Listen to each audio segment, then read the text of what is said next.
Hi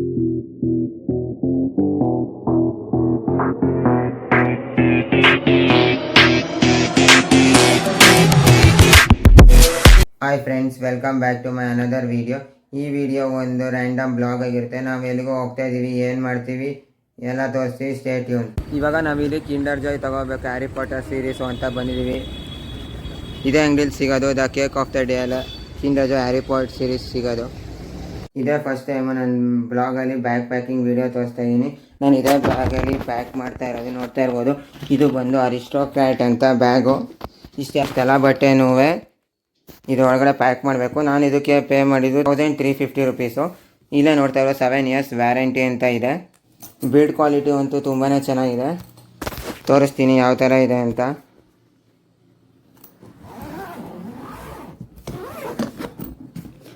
ನಿಮಗೆ open ಮಾಡಿದ್ರೆ ಈ ಥರ ಬರುತ್ತೆ. ಇಲ್ಲೊಂದು ಸ್ವಲ್ಪ ಇಟ್ಕೋಬೋದು, ಇಲ್ಲೊಂದು ಇಟ್ಕೋಬೋದು. ಒಬ್ರಿಗೆ ತುಂಬಾ ಚೆನ್ನಾಗಿದೆ ಈ ಬ್ಯಾಗು, ಅರಿಸ್ಟೋಕ್ರ್ಯಾಟ್ ಕಂಪ್ನಿದು. ಲಿಂಕ್ ಬೇಕಾದ್ರೆ ಡಿಸ್ಕ್ರಿಪ್ಷನಲ್ಲಿ ಕೊಟ್ಟಿರ್ತೀನಿ. ಇದೆಲ್ಲನೂ ನಾನು ಪ್ಯಾಕ್ ಮಾಡಬೇಕು. ಇವೆಲ್ಲ ಹೊಸ ಬಟ್ಟೆ, ಇವೆಲ್ಲ ಇದರೊಳಗಡೆ ಪ್ಯಾಕ್ ಮಾಡಿ ಆಮೇಲೆ ಸಿಗ್ತೀನಿ. ಒಂದು ಪ್ಯಾಂಟು, ಒಂದು ಶರ್ಟು, ಮನೇಲಿ ಹಾಕ್ಕೊಳ್ಳೋಕ್ಕೆ ಪ್ಯಾಂಟು ಶರ್ಟ್ ಎಲ್ಲ ತೊಗೊಂಡಿದ್ದೀನಿ. ಅದು ಬಟ್ಟೆಗಳ ಜೊತೆ ವೀಡಿಯೋ ಮಾಡೋಕ್ಕೆ ನಾನೆಲ್ಲ ಅದು ಮೈಕ್ ತೊಗೊಂಡಿದ್ದೀನಿ.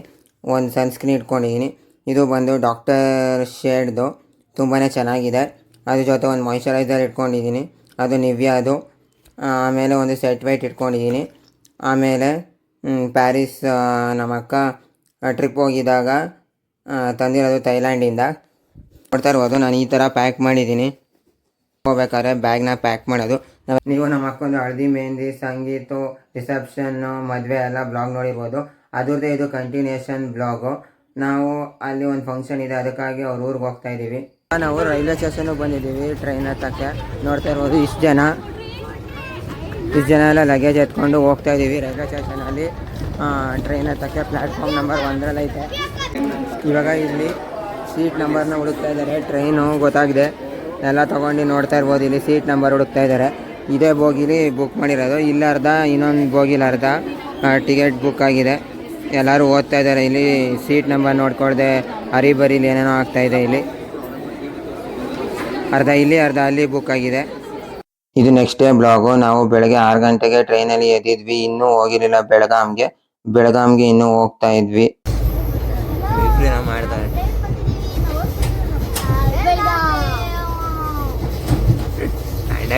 ಇವಾಗ ನಾವು ಇನ್ನೂ ಹೋಗ್ತಾ ಇದ್ದೀವಿ. ನೋಡ್ತಾ ಇರ್ಬೋದು, ಸುತ್ತ ಕಾಡಿದೆ, ಮಧ್ಯದಲ್ಲಿ ಮಾತ್ರ ರೈಲ್ವೆ ಟ್ರ್ಯಾಕ್ ಮಾಡಿದ್ದಾರೆ. ಹಾಯ್, ಟೈಮ್ ಎಷ್ಟು ಇವಾಗ?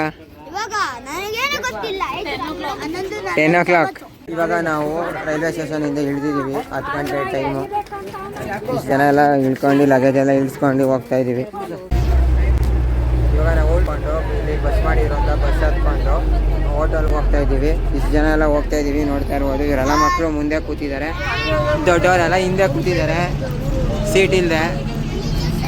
ತುಂಬ ಜನ, ಇದು 23 ಜನ ಇದ್ದೀವಿ ನಾವು. ಏನೇನು ಮಾಡ್ತೀವಿ ತೋರಿಸ್ತೀವಿ, ನೋಡ್ತಾ ಇರಿ.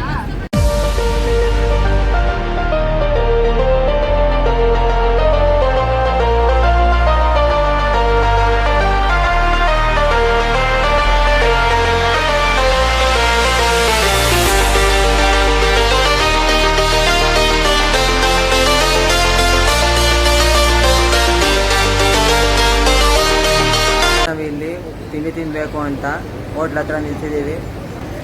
ತುಮಕೂರು ತಟ್ಟೆ ಇಡ್ಲಿ ಮತ್ತು ದಾವಣಗೆರೆ ಬೆಣ್ಣೆ ದೋಸೆ ಸಿಗುತ್ತಂತೆ. ಇಲ್ಲಿಗೆ ಬಂದಿದ್ದೀವಿ. ಹೇಗಿತ್ತು ಎಲ್ಲ ತೋರಿಸ್ತೀವಿ. ಟೇಸ್ಟ್ ಹೇಗಿತ್ತು ಅಂತ ತಿಂದ್ಬಿಟ್ಟು ಹೇಳ್ತೀನಿ. ನಾವಿವಾಗ ಹೋಟೆಲ್ ರೂಮಿಗೆ ಬಂದ್ವಿ. ಇವಾಗ ಟೈಮ್ 1:30. ಇವಾಗ ಇಲ್ಲಿ ರೆಸ್ಟೋರೆಂಟ್ ಇತ್ತು, ಅದಕ್ಕೆ ನಾವು ಹೋಟೆಲಲ್ಲಿ ಊಟ ಮಾಡಬೇಕು ಅಂತ ಬಂದ್ವಿ. ಫಸ್ಟ್ ಫ್ಲೋರ್ ರೆಸ್ಟೋರೆಂಟು, ಅದ್ರ ಮೇಲ್ಗಡೆ ಸೆಕೆಂಡ್ ಫ್ಲೋರ್, ಥರ್ಡ್ ಫ್ಲೋರಲ್ಲಿ ರೂಮ್ಸ್ ಇದೆ. ರೆಸ್ಟೋರೆಂಟು ಫುಲ್ ಖಾಲಿ ಇದೆ.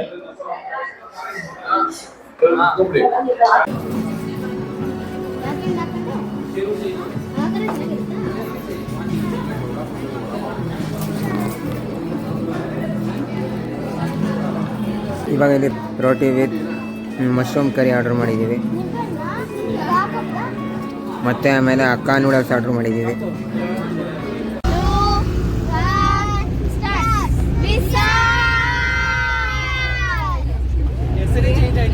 ಇವಾಗ ನಾವು ನಾವು ಟೆಂಪೋ ಹಿಡ್ಕೊಂಡು ಮಹಾರಾಷ್ಟ್ರದಲ್ಲಿ ಇದ್ದೀವಿ. ನೋಡ್ತಾ ಇರ್ಬೋದು, ಬರೀ ಎಲ್ಲ ಹಿಂದಿಲೇ ಇದೆ, ತುಂಬ ಹಿಂದಿಲೇ ಬರ್ತಿದೆ, ಎಲ್ಲ ಇಂಗ್ಲೀಷ್ ಇಲ್ಲ. ಹಿಂಗೆ ಕರ್ನಾಟಕದಲ್ಲೂ ಎಲ್ಲ ಕನ್ನಡದಲ್ಲಿ ಬರೀಬೇಕು.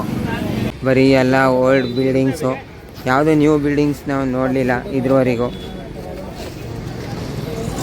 ಓಲ್ಡ್ ಬಿಲ್ಡಿಂಗ್ಸ್ ಎಲ್ಲ ಬರೀ ಹಿಂದಿಲಿ ಬರ್ತಿದೆ, ಓಲ್ಡ್ ಬಿಲ್ಡಿಂಗ್ಸು. ಗೋಲಿ ಸೋಡಾ ಇದೆ, ನೋಡ್ತಾ ಇರ್ಬೋದು ಇಲ್ಲಿ. ಯಾವ್ಯಾವ ಬೇಕು ಎಲ್ಲರೂ ಮಹಾರಾಷ್ಟ್ರಕ್ಕೆ ಬಂದು ಗೋಲಿ ಸೋಡಾ ಟ್ರೈ ಮಾಡಿ.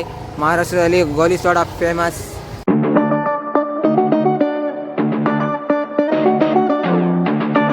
ಇಲ್ಲಿ ನೋಡ್ತಾ ಇರ್ಬೋದು ಮಹಾರಾಷ್ಟ್ರ ಆಟೋ ಹೇಗಿದೆ ಅಂತ.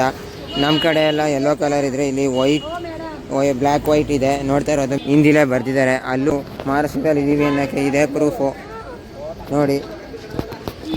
ಇಲ್ಲಂತೂ ಏನು ಟ್ರಾಫಿಕ್ ರೂಲ್ಸು ಫಾಲೋ ಮಾಡಲ್ಲ, ಏನೂ ಮಾಡಲ್ಲ. ಇವಾಗ ಬಸ್ ಕತ್ಕೊಂಡು ಹೋಗ್ತಾ ಇದ್ದೀವಿ. ಮಹಾರಾಷ್ಟ್ರ ನೋಡ್ತಾ ಇರ್ಬೋದು. ಮಹಾರಾಷ್ಟ್ರದಿಂದ ಇಷ್ಟೇ ಟೆಂಪಲ್ ನೋಡೋಕೆ ಬಂದಿದ್ದೀವಿ, ಹೋಗ್ತಾ ಇದ್ದೀವಿ. ಇವಾಗ ನಾವಿಲ್ಲಿ ಫಂಕ್ಷನ್ ಅಟೆಂಡ್ ಮಾಡಬೇಕು ಅಂತ ಬಂದಿದ್ದೀವಿ. ಸ್ಟೇಜ್ ನೋಡ್ತಾ ಇರ್ಬೋದು, ಯಾವ ರೀತಿ ಚಿಕ್ಕದಾಗೆ ಚೆನ್ನಾಗಿ ಎಲ್ಲ ಆರ್ಟಿಫಿಷಿಯಲ್ ಫ್ಲವರ್ಸ್ ಹಾಕಿ ಡೆಕೋರೇಷನ್ ಮಾಡಿದ್ದಾರೆ. ಬಹಳ ಹೆಮ್ಮೆ ಅನ್ಸುತ್ತೆ. ಯಾಕೆ ಅಂತಂದ್ರೆ ಅವಳು ಏನು ಅನ್ಕೋತಾಳೆ ಅದನ್ನ ಬಹಳ ಅಚ್ಚುಕಟ್ಟಾಗಿ ಅದನ್ನ ಮಾಡ್ತಾಳೆ. ಅವಳು ಇಷ್ಟಪಟ್ಟದನ್ನ ಪಡ್ಕೋತಾಳೆ. ಅವಳು ಏನಿದೆ ಈಗ ಎಂಗೇಜ್ಮೆಂಟ್ ಇಂದ ಅವಳು ಏನು ಮಾಡಿದಾಳೆ, ನಾವು ಏನೂ ಇಲ್ಲ, ಎಲ್ಲ ಡೆಕೋರೇಷನ್ ಇಂದ ಹಿಡಿದು ಫುಡ್ಡು ಮೆನು ಎಲ್ಲನೂ ಅವಳೇ ಸಹ ಮಾಡಿರೋಂಥದ್ದು. ಮತ್ತು ಈಗ ಮದುವೆ ಕಾರ್ಯದಲ್ಲಿ ಮೆಹಂದಿ ಶಾಸ್ತ್ರ ಆಗಿರ್ಬೋದು ಅಥವಾ ಅಶ್ರು ಶಾಸ್ತ್ರ ಆಗಿರ್ಬೋದು, ನಮ್ಮ ಒಂದು ಎಕ್ಸ್ಪೆಕ್ಟೇಷನ್ಗಿಂತ ಜಾಸ್ತಿಯಾಗಿ ನಾವೇ ಮಾಡ್ತೀವಿ ಅಂತಂದ್ರೂ ಸಹ ಅಷ್ಟೊಂದು ಮಾಡೋಕ್ಕಾಗ್ತಿರ್ಲಿಲ್ವೇನೋ. ಅವಳೇ ಎಲ್ಲ ಪ್ರತಿಯೊಂದು ಚೌಲ್ಟ್ರಿದು ಡೆಕೋರೇಷನ್ ಹಿಡಿದು ಫೋಟೋಗ್ರಫಿ ಎಲ್ಲನೂ ಸಹ ಅವಳೇನೆ ಎಲ್ಲ ಸೆಲೆಕ್ಟ್ ಮಾಡಿರೋಂಥದ್ದು. ಭಾಳ ಖುಷಿ ಆಗುತ್ತೆ. ಅವಳು SSLCಲಿ ಒಳ್ಳೆ ಮಾರ್ಕ್ಸ್ ತೆಗೆದು ಸಹ ಹೈಯೆಸ್ಟ್ ಮಾರ್ಕ್ಸ್ ತೆಗೆದು ನಮ್ಮ ಒಂದು ಒಕ್ಕಲಿಗರ ಸಂಘದಿಂದ ಸನ್ಮಾನ ಸಹ ಆಯಿತು ಅವಳಿಗೆ. ಅಷ್ಟು ಹೆಮ್ಮೆ ಅನಿಸುತ್ತೆ ನಮ್ಮ ಅಕ್ಕನ ಮಗಳಾಗಿರೋದಕ್ಕೆ. ಈಗ ಅವಳು ಇಷ್ಟಪಟ್ಟದ್ದನ್ನೇ ನಾವು ಸಹ ಅವ್ಳಿಗೆ ಕೊಟ್ಕೊಂಡು ಈಗ ಅವಳನ್ನ ಜೀವನವನ್ನು ರೂಪಿಸಲಿ, ಅವಳಿಗೆ ಒಳ್ಳೆ ಆಯುಷ್ ಆರೋಗ್ಯ ಕೊಡಲಿ ಅಂತ ಕಾಪಾಡ್ಕೊಂಡು ಅವ್ರಿಬ್ರು ಖುಷಿ ಆಗಿರಲಿ ಅಂತೇಳಿ ಕೇಳ್ಕೊಂಡು ನಾನು ಮಾತು ಮುಗಿಸ್ತೀನಿ. Thank you. ಅಂದರೆ ಎಲ್ಲದರಲ್ಲೂ ಸಹ ಅವಳು ಸಬ್ಜೆಕ್ಟ್ಸ್ನಲ್ಲಿ 90 ಆ್ಯಂಡ್ ಎಬೋವ್ನೇ ತಗೊಂಡು ಬಂದಿದ್ದಾಳೆ. ಅಷ್ಟು ಬುದ್ಧಿವಂತೆ. ಮತ್ತು she is very friendly and ಒಂಥರ ಭಾವನಾತ್ಮಕ ಜೀವಿ ಅಂತಲೇ ಹೇಳ್ಬೋದು ಅವಳಿಗೆ. ಅಂದರೆ ಇವಾಗ ನಮ್ಮ ಇನ್ನೊಬ್ಳು ನಾದಿನಿ ಮಗನ್ನ ಪಾಪ ಅವಳು PUCನಲ್ಲಿ ಏನು ಮಾಡಿದ್ರು ಅಂದರೆ ಅವರು ಕಾಲಿಕ ಮೃತ್ಯು ಆಗೋದ್ರಿಂದ ನಮ್ಮ ನಾದಿನಿ ಅವ್ರನ್ನ ಕರ್ಕೊಂಡು ಬಂದು ಮನೆಯಲ್ಲಿ 6 ತಿಂಗಳಲ್ಲೇ ಹೈಯೆಸ್ಟ್ ಮಾರ್ಕ್ಸ್ ತಗೊಳ್ಳೋ ರೀತಿ ಅವನಿಗೆ ಎಜುಕೇಶನ್ ಕೊಟ್ಟಿದ್ದಾಳೆ. ಅಂದರೆ PUCನಲ್ಲಿ 6 months ಇಲ್ಲ, ಒಂದು take the examination at all, ಬೇಡ ಸ್ಕಿಪ್ ಮಾಡೋಣ ಅಂತ ಇದ್ದ. ಅಂಥದ್ದನ್ನ ಅವಳು ಕರ್ಕೊಂಡ್ಬಂದು ವಿತಿನ್ 1 month ಅವನ್ನ ರೆಡಿ ಮಾಡಿ ಹೈಯೆಸ್ಟ್ ಅಂದರೆ ಫಸ್ಟ್ ಕ್ಲಾಸ್ನಲ್ಲಿ ಪಾಸ್ ಆಗೋ ರೀತಿ ಅವರಿಗೆ ತರಬೇತಿ ಕೊಟ್ಟಿದ್ದಾಳೆ. ಮತ್ತು very cooperative. I think both of you will be happy in their life ಅಂತ ಎಕ್ಸ್ಪೆಕ್ಟ್ ಮಾಡಿ ನಾವು ಅವ್ರನ್ನ ಮದುವೆ ಮಾಡಿಕೊಟ್ಟಿದ್ದೀವಿ. I don't know how she will fulfil our ambitions ಅಂತ ಹೇಳ್ತಾ ಮನೆಯವರು 6 ತಿಂಗಳು ಅಂದ್ರು ಇಲ್ಲ, 10 ದಿವಸದಲ್ಲಿ ನನ್ನ ತಂಗಿ ಮಗನ ಓದಿಸಿ ಅವನಂತೂ ದಾರಿ ತರಿಸೋದು BE ಮಾಡ್ತಾ ಇದ್ದಾನೆ. ಅವನೀಗ ನನ್ನ ತಂಗಿ 10 ದಿನ ಇರುವಾಗ ತೀರೋಗ್ಬಿಟ್ಲು. ಮನೆಯವರು ಅವನು ಸಾಯೋವರೆಗೂ ಅವಳನ್ನ ನೆನೆಸ್ಕೋಬೇಕು, ಆ ಥರ ಅವಳನ್ನ ನೋಡ್ಕೊಂಡಿದ್ದಾಳೆ. ನನ್ನ 2ನೇ ಮಗಳು ತುಂಬ ಬುದ್ಧಿವಂತೆ, ಆದರೆ ಸ್ವಲ್ಪ ಹಠ ಸ್ವಭಾವ. ನನಗೂ ಯಾವಾಗಲೂ ಕ್ರಾಶ್ ಆಗ್ತಿತ್ತು. ಇನ್ನೂ ಏನೂ ರೆಡಿ ಮಾಡ್ಕೊಂಡಿದ್ರು. ನನ್ನ ತಮ್ಮದಿರೆಲ್ಲ ಹೇಳಿದ್ರು ಅವಳ ಬಗ್ಗೆ ನೀನು ಚಿಂತೆ ಮಾಡಬೇಡ ಅಕ್ಕ, ನಮಗಿಂತನೂ ಹೆಚ್ಚಿನ ಅವಳು ಸಾಧನೆ ಮಾಡ್ತಾಳೆ, ನೋಡಬೇಕಾದ್ರೆ ಏನಂತೀಯ ಅಂತೀನಿ. ಅದೇ ಥರ ನೀಟಾಗಿ ಮಾಡ್ಕೊಂಡು ನಮ್ಗೆ ತುಂಬ ಖುಷಿ ಇದೆ. ಅವರಿಬ್ಬರು ಜೀವನದಲ್ಲಿ ಚೆನ್ನಾಗಿದ್ರೆ ಅದಕ್ಕಿಂತ ಖುಷಿ ಪಡುವಂಥ ವ್ಯಕ್ತಿ ಇನ್ಯಾರೂ ಇಲ್ಲ. ನನ್ನ ಸ್ವರ್ಗಕ್ಕೆ ಒಂದೇ ಏನು, ಅವರು ಇಬ್ಬರು ಚೆನ್ನಾಗಿದ್ದಾರೆ, ಅಷ್ಟು ಸಾಕು. Friends and she's A perfectionist. ಅದೇ ಏನೇ ಆಗಬೇಕು ಅವಳ ಲೈಫಲ್ಲಿ ಅಂದರೂ ಅದು ಪರ್ಫೆಕ್ಟ್ ಆಗಿರ್ಬೇಕಂತ ಅನ್ಕೋತಾಳೆ, ಹಾಗೆ ಎಕ್ಸಿಕ್ಯೂಟ್ ಮಾಡ್ತಾಳೆ. ಸೊ ಅವಳ ಬಗ್ಗೆ ತುಂಬ ಪ್ರೌಡ್ ಇದೆ. ಸೊ ಅವಳು ಎಲ್ಲದರಲ್ಲೂ ಲೈಕ್ ನಮ್ಮ ಪೇರೆಂಟ್ಸ್ ಎಲ್ಲ ಹೇಳ್ದಾಗೆ ಅವಳು ಸ್ಟಡೀಸಲ್ಲೂ ತುಂಬ ಚೆನ್ನಾಗಿರ್ಲು, ಮತ್ತು confident and very charming personality, friendly ಆಗಿರ್ತಾಳೆ. Plus I mean extracurricular activities ಇರ್ಬೋದು, ಯಾವುದು ಒಂದಿಲ್ಲ ಅಂದಿಲ್ಲ, ಎಲ್ಲದರಲ್ಲೂ she participates and does very well. Dance ಕೂಡ ತುಂಬ ಗ್ರೇಷಿಯಸ್ ಆಗಿ ಮಾಡ್ತಾಳೆ. And as you all know, she is very beautiful also. So we are all proud of her and I am very very happy for her. Because ನನಗೆ ಗೊತ್ತು ಕೆಲವೊಂದು ವಿಷಯಗಳು I mean sisters ಹತ್ರನೇ share ಮಾಡೋದಲ್ಲ. So ನನಗೆ ಅವಳದು ಎಲ್ಲ ವಿಷಯಗಳು ಗೊತ್ತು. ಸೊ ಅವಳ ಅಪ್ಸ್ ಆ್ಯಂಡ್ ಡೌನ್ಸ್ ಅವಳ ಲೈಫಲ್ಲಿ ಏನಾಗಿದೆ ಎಲ್ಲ ಗೊತ್ತು. ಸೊ ಅದೆಲ್ಲ ನೋಡಿದ್ಮೇಲೆ I am very happy for her. ನನಗೆ ವಿಶಾಲ್ ಮೇಲೆ ತುಂಬ ನಂಬಿಕೆ ಇದೆ. ಸೊ ಅವಳನ್ನ ಚೆನ್ನಾಗಿ ನೋಡ್ಕೋತಾಳೆ ಅಂತ. So I am very happy ಅವರಿಬ್ರು ಮದುವೆ ಆಗ್ತಿರೋದು. It's like my dream also came true that both of them, I mean ಮದುವೆ ಆಗಿರೋದು, sorry, yeah. So they are like made for each other ಅಂತ ಹೇಳ್ಬೋದು. ಸೊ ಹೀಗೆ ಖುಷಿಯಾಗಿ ಮದುವೆನ ಎಷ್ಟು ಗ್ರ್ಯಾಂಡಾಗಿ ಇದು ಮಾಡಿಕೊಂಡ್ರು ಹಾಗೆ ಖುಷಿಯಾಗಿರಲಿ, ಚೆನ್ನಾಗಿ ನಗ್ನಗ್ತಾ ಇರಲಿ ಇಬ್ರು ಅಂತ ಇಷ್ಟಪಡ್ತೀನಿ ನಾನು. So yeah, I will also be the happiest person. Like ಅವ್ರದ್ದೆಲ್ಲ ಇವೆಂಟ್ಸ್ ನೋಡುವಾಗ ನನಗೆ like I mean I was teary eyed ಅಂತ ಹೇಳ್ಬೋದು. ಕಣ್ಣಲ್ಲಿ ನೀರು ಬರ್ತಾ ಇತ್ತು, ಅಷ್ಟು ಫೀಲ್ ಆಗ್ತಾ ಇತ್ತು ಅವ್ರ ಲವ್ ನನಗೆ.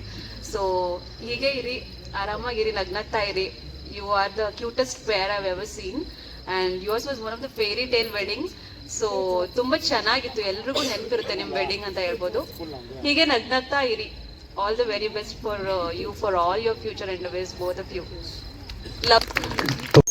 ವಿದ್ಯೆಯಿಂದ, ಕೆಲಸದಿಂದ ಎಲ್ಲದರಲ್ಲೂ ಟಾಪಲ್ಲಿ ಇದ್ದಾಳೆ ಹುಡುಗ ಅಂತ ತಿಳಿದ್ಬಿಟ್ಟು ಎಲ್ಲರೂ ಹೇಳಿದ್ರು ಅವ್ರ ಬಗ್ಗೆ. ನಾವೇನು ಕೇಳ್ಕೊತೀವಿ, ನಮ್ಮ ತಂಗಿನ ಚೆನ್ನಾಗಿ ನೋಡ್ಕೊಳ್ಳಿ, ಅಪ್ಪ ಅಮ್ಮಂದ ನೀವು ಚೆನ್ನಾಗಿ ನೋಡ್ಕೊಳ್ಳಿ.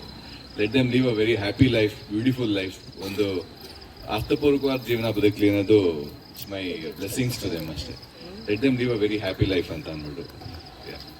ಎಲ್ಲವೂ ಎಷ್ಟು ಪ್ಲ್ಯಾನ್ ಮಾಡ್ತಾಳೋ ಅದೇ ರೀತಿ ಆರ್ಗನೈಸು ಕೂಡ ತುಂಬ ಚೆನ್ನಾಗಿ ಎಕ್ಸಿಕ್ಯೂಟ್ ಮಾಡ್ತಾಳೆ. ಅದರಲ್ಲಿ ಇವಾಗ ನಮಗೆ ಅದಕ್ಕಿಂತ ಬುದ್ಧಿವಂತೆ ಅಂತ ಗೊತ್ತಿತ್ತು, ಬಟ್ ಇಷ್ಟು ಬುದ್ಧಿವಂತೆ ಅಂತ ಗೊತ್ತಿರಲಿಲ್ಲ.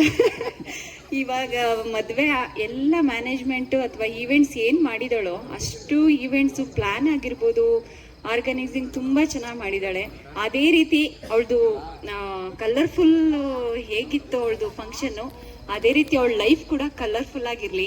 ಮತ್ತು ವಿಶಾಲ್ ರಾತ್ರಿ 12:30 ಆಗಿದೆ. ಇವಾಗ ನಾವು ಊಟಕ್ಕೆ ಬಂದಿದ್ದೀವಿ. ಇಲ್ಲಿ ನಾನ್ ವೆಜ್ ಮಾಡಿಸಿದ್ರು ಅಂತ.